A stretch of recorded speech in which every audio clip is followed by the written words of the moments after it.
കണ്ണാടിക്കലെ വീട്ടിലേക്ക് അവസാനമായി അർജുൻ എത്തിയപ്പോൾ ആ വീടിന് ചുറ്റും വലിയ ജനാവലിയായിരുന്നു.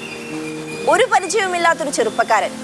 അവന്റെ മൃതദേഹവുമായി വീട്ടുമുറ്റത്തേക്ക് ആംബുലൻസ് എത്തിയപ്പോൾ ഏതൊക്കെയോ നാട്ടിൽ നിന്നെത്തിയ ഒരുപാട് പേരുടെ നിലവിളികൾ അവിടുത്തെ അന്തരീക്ഷത്തിലുണ്ടായിരുന്നു.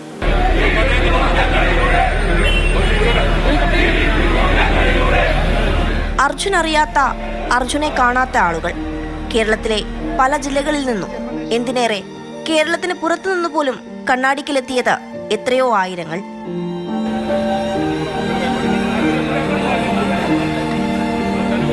മാധ്യമങ്ങളിലൂടെ മാത്രം കണ്ടും കേട്ടും അർജുനെ ജീവനോടെ തിരികെ കിട്ടണമേ എന്ന് പ്രാർത്ഥിച്ച പലരും മൃതദേഹത്തിനടുത്തു നിന്ന് വിതുമ്പലടക്കാൻ പ്രയാസപ്പെട്ടു.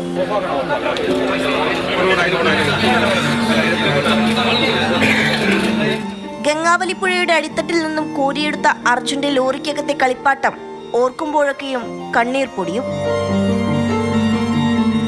കണ്ണാടിക്കലിലെ പ്രേമന്റെയും ഷീലയുടെയും മകൻ അർജുൻ കേരളത്തിന്റെ ആകെ മകനായി. അവന്റെ അവസാന യാത്ര ഓരോരുത്തരെയും കരയിപ്പിച്ചു. ഗംഗാവലി ഒളിപ്പിച്ചു പിടിച്ച പ്രിയപ്പെട്ടവനരികിൽ അവനെ ഒടുവിലൊന്ന് തൊടാൻ പോലും ആകാതെ കൃഷ്ണപ്രിയ.